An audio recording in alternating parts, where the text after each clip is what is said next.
Break બાદ આગળ વાત કરીએ તો સ્થાનિક સ્વરાજ્યની ચૂંટણી પાછી ઠેલાવવાના રાજ્ય સરકારના પ્રયાસો હાઈકોર્ટે ગેરબંધારણીય ઠેરવી વહેલી ચૂંટણી કરવાના આદેશ બાદ ચૂંટણી પંચે તૈયારી શરૂ કરી દીધી છે। આજે ચૂંટણી પંચ ચૂંટણીની જાહેરાત કરી શકે છે। રાજ્ય ચૂંટણી પંચે બપોરે 3:30 વાગે પત્રકાર પરિષદ બોલાવી છે। ગઈકાલે દશેરાની જાહેર રજા હોવા છતાં ગાંધીનગરમાં ચૂંટણી પંચનું કાર્યાલય ધમધમતું રહ્યું, જેથી આજે ચૂંટણીનો કાર્યક્રમ જાહેર થાય તેવા સ્પષ્ટ સંકેત મળી રહ્યા છે। અમદાવાદ મહાનગરપાલિકામાં 31મી ઓક્ટોબરે તથા રાજકોટ સહિત 6 મહાનગરોમાં ડિસેમ્બરમાં 31 જિલ્લા પંચાયતો તથા તાલુકા પંચાયતો તથા નગરપાલિકાઓમાં નવેમ્બરના બીજા અઠવાડિયામાં ચૂંટાયેલી પાંખની મુદત પૂરી થઈ રહી છે।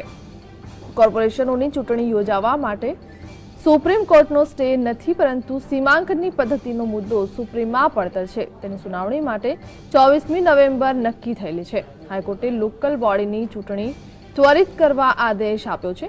લોકલ બોડીની વ્યાખ્યામાં કોર્પોરેશનનો પણ સમાવેશ થઈ જતો હોવાથી ચૂંટણી પંચે પંચાયતોની સાથે તેનો કાર્યક્રમ પણ જાહેર કરી દેવાની તૈયારી આગળ વધાર્યાનું સૂત્રોમાંથી જાણવા મળે છે। ચૂંટણી કાર્યક્રમ જાહેર થયા પછી જાહેરનામું ગમે ત્યારે બહાર પડી શકાય છે। જે દિવસે જાહેરનામું બહાર પડે તે જ દિવસથી ઉમેદવારી પત્ર ભરવાની મુદત શરૂ થતી હોય છે। ત્યાર પછીના 21 દિવસ પછી મતદાન કરાવવાનું હોય છે। અત્યારના સંજોગો જોતા આવતા અઠવાડિયાથી ઉમેદવારી પત્રો ભરાવાની મુદત શરૂ થાય અને દિવાળી પછી તુરંત જ મતદાન થાય તેવી પ્રબળ શક્યતા છે।